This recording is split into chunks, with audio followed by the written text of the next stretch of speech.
Bienvenue à cette keynote organisée par la Jeune Chambre économique d'Orléans qui a pour thème le défi énergétique.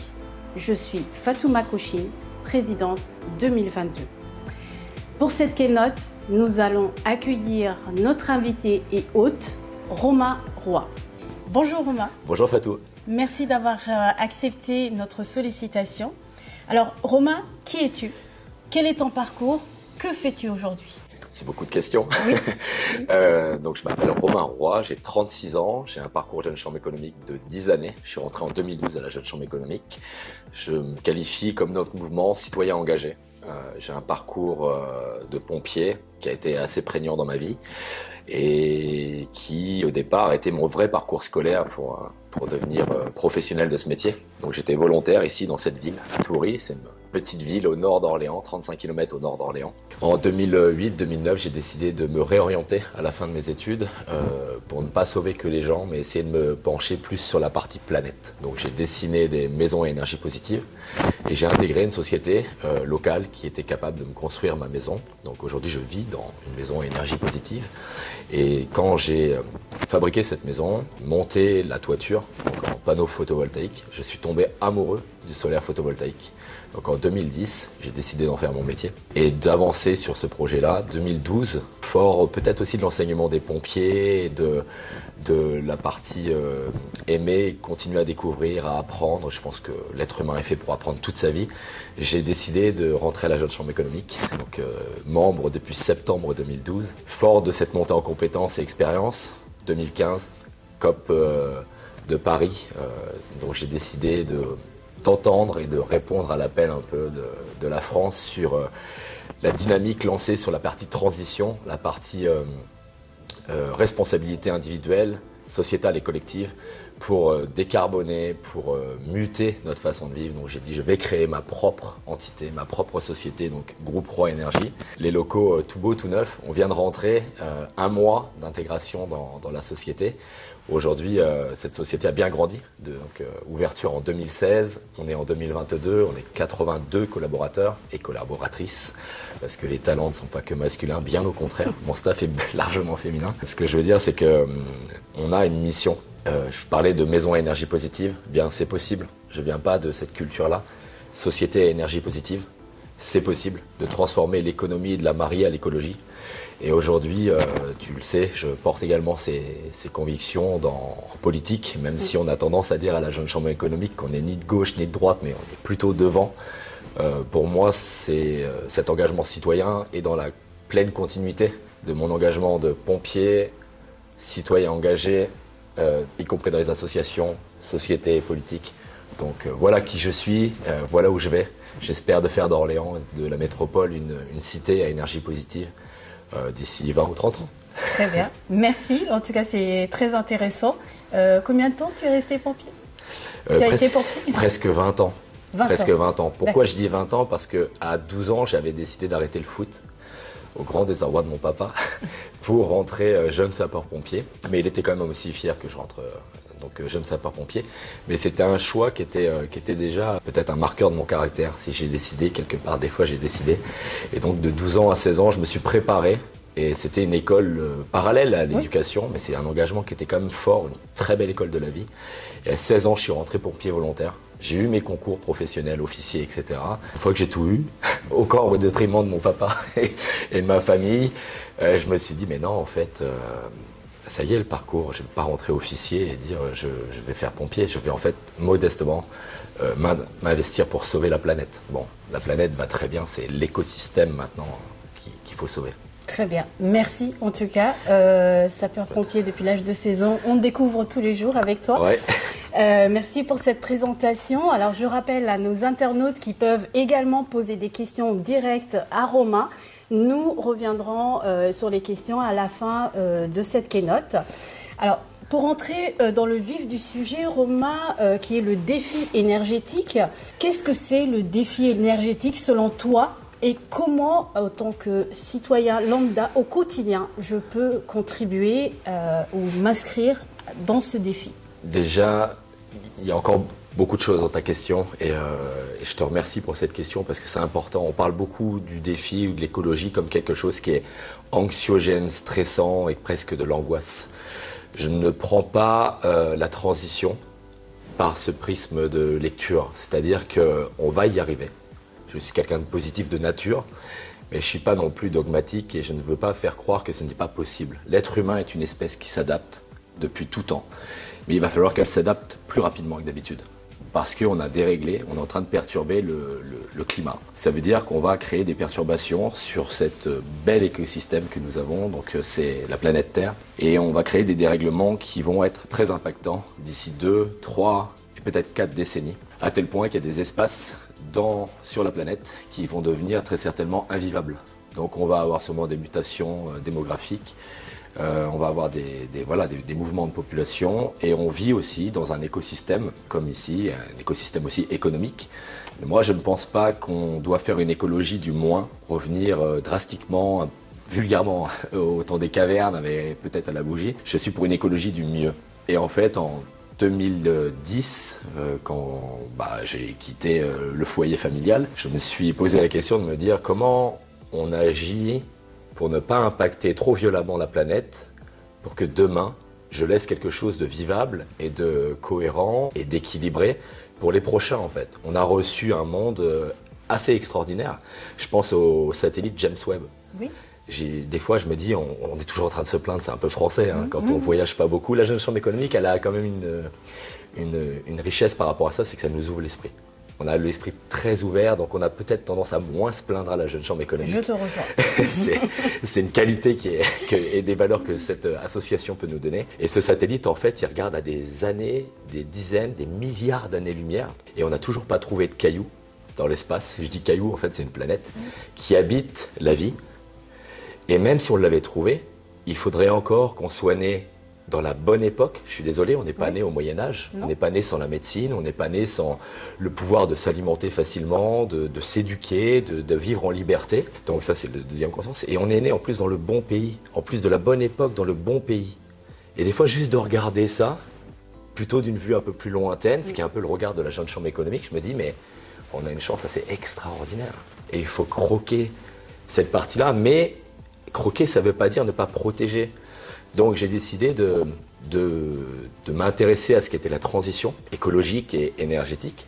Et l'énergie, pour moi, il y a 3 piliers. Alors on en entend beaucoup parler maintenant, mais depuis 2010, je m'égosille la voix.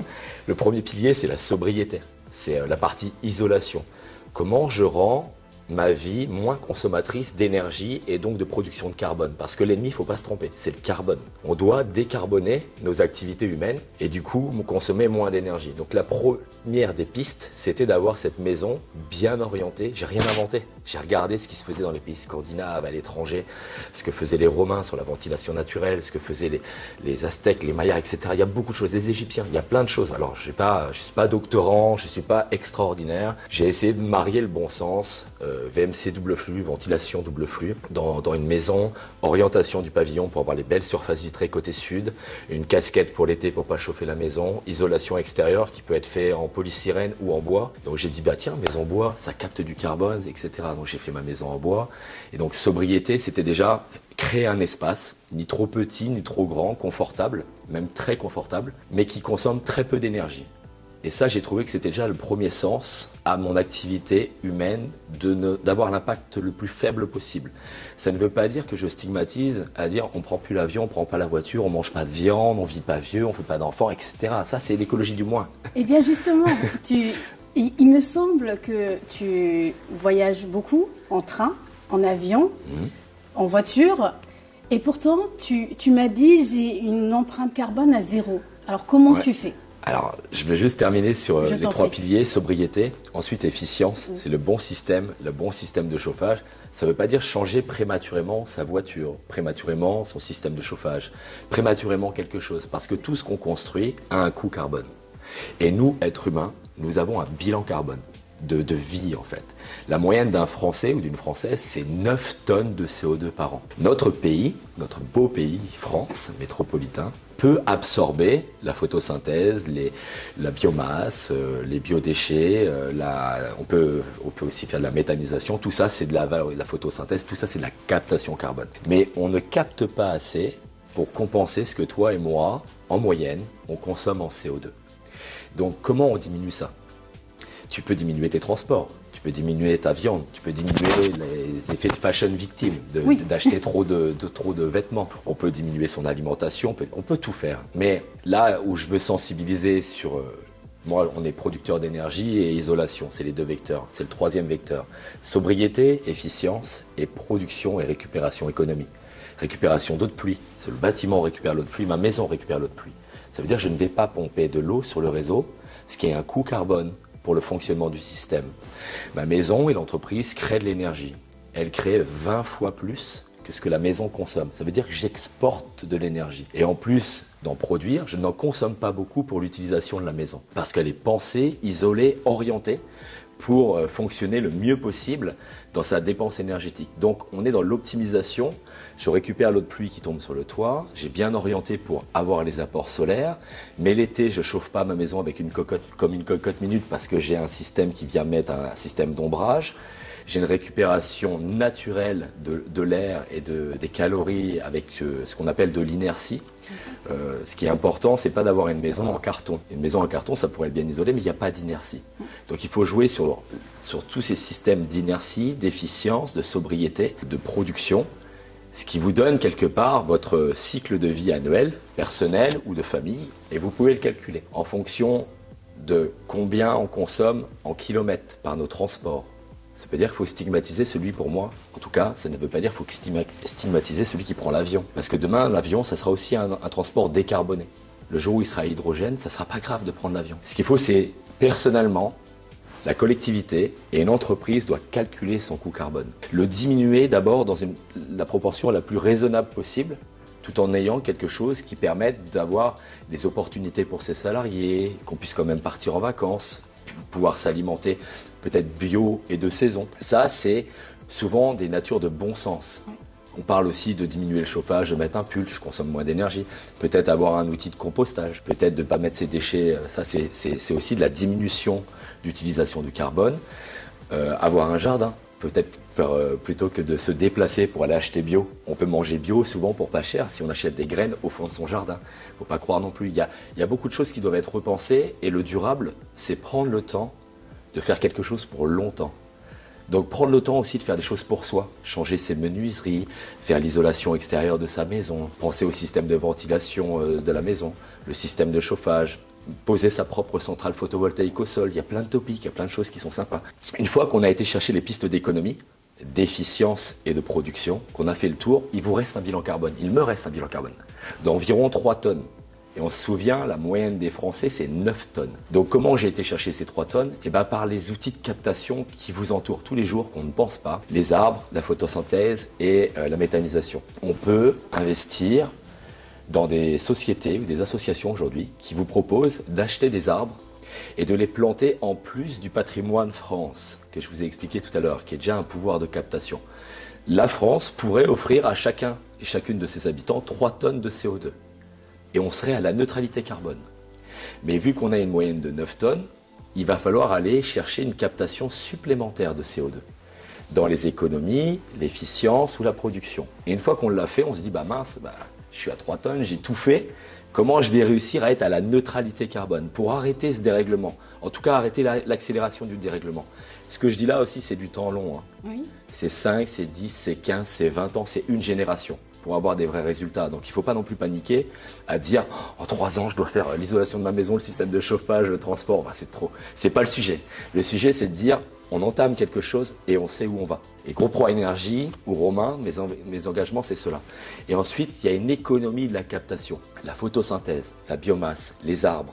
Donc moi j'ai acheté des parcelles et j'ai calculé le bilan carbone de mon enfant, ma femme et moi-même, ce qui me donne tant de tonnes de CO2. Et un arbre, quand vous le plantez, il capte chaque année.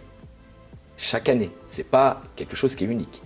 10 à 40 kilos de CO2 dans l'atmosphère, ce qui vient neutraliser votre coût carbone dans votre vie. Et c'est ça pour moi qui est hyper intéressant, c'est que on se dit qu'en fait planter un arbre, et je donne quelque chose de simple, il peut y avoir une économie industrialisée de la captation du carbone, avec la méthanisation et les cultures intermédiaires, avec l'agroforesterie, avec la photosynthèse. Il y a beaucoup de systèmes aujourd'hui qui permettent d'industrialiser et de massifier la captation pour que les gens qui sont en ville, qui ne puissent pas planter d'arbres, puissent participer peut-être à une économie du carbone.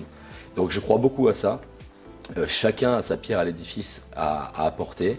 C'est pas que pour toi, Fatou, moi, l'association, on a des enfants. À la Jeune Chambre économique, même si on n'a pas d'enfants, on tient à l'espèce humaine. C'est pas la planète qui est en danger. C'est l'avenir de l'espèce humaine. Si on braque et on détruit trop notre écosystème, qu'on n'est pas capable de réduire le carbone, d'ici 20, 30, 40, peut-être 50 ans, il est possible qu'une bonne partie de la planète ne soit plus vivable, sauf qu'on sera une bonne partie d'habitants qui ont encore envie de vivre. Et les perturbations qui pourraient être générées par cette instabilité climatique pourraient créer des guerres civiles ou pire. Très bien. Est-ce que c'est clair? C'est très clair, Ouais. c'est concret. Merci beaucoup. Maintenant, on sait comment tu fais pour avoir une empreinte carbone à zéro. Ouais, c'est merci. très important. En tout cas, n'hésitez pas et continuez à poser vos questions. On reviendra à la fin avec Romain pour y participer. Et Romain, pour finir, est-ce que tu as un conseil ou une citation à nous donner pour notre planète? La citation, je ne vais pas en donner. Pourquoi? Parce qu'on s'inspire du passé. Et ce que nous sommes en train de vivre n'est jamais arrivé à l'espèce humaine. Donc personne n'a écrit de citation assez puissante et assez forte pour être assez inspirante. Moi, ce que je veux expliquer, c'est qu'on vit un moment qui peut être perturbant, qui peut faire peur, qui fait peur, qui est anxiogène, qui angoisse. Des fois, on se demande si on veut faire un enfant. Des fois, on se demande si on veut même prendre le train ou aller en vacances, etc. Je ne suis pas, encore une fois, pour cette théorie du moins. Je suis pour cette théorie du mieux. Et petit pas par petit pas, changeons nos habitudes. Diminuons nos déchets, diminuons pas forcément la température, isolez votre maison, comme j'ai expliqué. Quand on va passer à l'action, comme nous on aime dans la Jeune Chambre économique, on produit des résultats, on recrute, on capte, on anime, on donne envie, parce qu'en fait on est un mouvement qui est dans l'action, associativement. Je pense qu'il faut qu'aujourd'hui, la responsabilité c'est de dire, on doit motiver par des petits gestes. Je vois des gens jeter leur mégot de cigarette par terre. Le petit geste, c'est déjà de ne plus le jeter par terre. Je vois certains redémarrer en trombe sur un feu rouge. Consommer inutilement du carburant, ça ne changera rien au déplacement, en temps de déplacement. Je vois des gens qui ne s'intéressent pas du tout à la partie recyclerie, recyclage, ressources. On pense déchets. Un déchet dans la bonne poubelle, c'est une ressource. Il y a plein de petits gestes qui vont devenir des habitudes. Se réapproprier son jardin pour faire un compostage. Pour faire un jardin, une table de jardin, peut-être partager avec son quartier. Repenser sa mobilité. Est-ce que j'ai besoin d'une voiture personnelle ou est-ce que je peux la partager? Est-ce que j'utilise le transport en commun? Est-ce que je prends le train? Est-ce que l'avion Paris-Nantes est utile si le train me propose un transfert? Est-ce qu'il y a plein de petits gestes qui vont arrêter de stigmatiser. Chacun va apporter son effort et sa contribution à mesure de ce qu'il a compris du sujet. Encore une fois, ce que je veux expliquer, c'est que c'est du temps long et qu'il va falloir le faire sur maintenant des décennies. Mais quand vous prenez une bonne habitude, conservez-la, essayez de vous améliorer. L'être humain est fait comme ça. On a besoin d'avancer, on a besoin de challenge, on a besoin d'ambition. Et bien, apprenez à vous mesurer vous-même pour aller chercher cette partie de challenge, ambition et performance qui sera utile à vous. Parce que c'est aussi beaucoup de bien-être, de se sentir bien dans ses baskets et dans ses comportements. Même si on n'est pas parfait, je ne le suis pas, je pense que tout, tu ne l'es pas. Il ne faut pas croire qu'on cherche des gens parfaits. On cherche des gens qui ont envie de s'améliorer, qui ont envie d'avancer et qui ont envie d'atteindre des ambitions. Et l'ambition, c'est de dire décarbonons notre façon de vivre et avançons collectivement pour qu'on laisse quelque chose de vraiment sympa à ceux qui vont nous suivre. Très bien. Alors, si je retiens vraiment une chose, c'est pédagogie. Pédagogie. À notre niveau, on peut tous faire quelque chose. Il faut seulement qu'on trouve les bons... Je suis personnellement pour que l'État, les collectivités créent ce qu'on appelle une école de la transition. Parce que la transition, c'est pas simplement la mobilité. C'est pas simplement l'énergie. C'est pas simplement la performance thermique. C'est aussi la ville résiliente. Comment on va encaisser les chocs demain des perturbations climatiques. Plus de vent, plus de pluie, plus de température, peut-être aussi parfois plus froid. Donc il va falloir aussi qu'on se rende résilient. Comment on a une ville intelligente, comment on préserve l'eau, comment on gère le risque inondation, parce que les cycles seront différents. Comment on gère l'alimentation, le cycle agricole, la mutation des températures, etc., etc. En fait, il y a plein de sujets. Je ne pense pas qu'on puisse naturellement avoir le temps. On a des vies actives, on a des vies prenantes. Ce que je veux expliquer, c'est un peu comme la Jeune Chambre économique, on a des programmes de formation, d'accompagnement. Cette école de la transition, j'aimerais bien dans un milieu multiculturel, intergénérationnel, on vienne faire des échanges de bonnes pratiques. Parce qu'il y a aussi plein de choses qui se font bien sur les territoires, qu'on a le droit déjà d'échanger en expérience. Qu'on puisse s'intéresser une demi-journée, une journée ou 1 ou 2 jours par an. Et on vient, comme un engagement citoyen, s'améliorer soi-même dans la compréhension de l'écosystème qui nous entoure, dans la thématique que je viens de déployer. Dire, si toi tu es sensible à l'alimentation, viens dans le module alimentation. Si tu es sensible à l'énergie, viens dans le module énergie, mais etc. Mobilité, comment Et là, je pense qu'il y a une forme d'accompagnement, une forme de montée en compétence du territoire, c'est-à-dire de l'individu, donc de la société, de la collectivité. Et si on ancre cette régularité qui va produire du coup des actions, qui va donner des résultats, je suis assez convaincu qu'on est encore assez intelligent, même c'est certain qu'on est assez intelligent, pour se laisser prendre au jeu de la diminution du carbone, tout en regardant une activité humaine qui produise une économie verte, du plaisir, du loisir, du voyage, du partage. C'est totalement possible. Arrêtons maintenant de chercher des solutions, c'est pas on-off en fait. Oui. Ce qu'on n'a pas fait depuis 30 ou 40 ans, ça y est, il faut faire le deuil. On va s'améliorer, on va démarrer et je suis certain que ça va être exponentiel. Quand on va se rendre compte que le temps investi produit des résultats, on va réinvestir ces résultats pour accélérer la transition. Et on le fait pour nous, pour les jeunes, pour les moins jeunes, pour les gens des autres pays. Pour une fois, l'espèce humaine a un seul but, quelle que soit sa religion, sa culture, sa vision, c'est de décarboner l'activité humaine pour qu'on puisse vraiment offrir et préserver cet écosystème. Parce que pour le moment, je le rappelle, c'est le seul caillou sur lequel on arrive à vivre, quoi. Donc, Très bien. Merci en tout cas, c'est très clair. Je vais tout de suite aller planter un arbre. Sans plus tarder. En tout cas, n'hésitez pas et continuez à nous poser vos questions. On revient tout de suite pour répondre avec Romain. Merci. Merci Romain.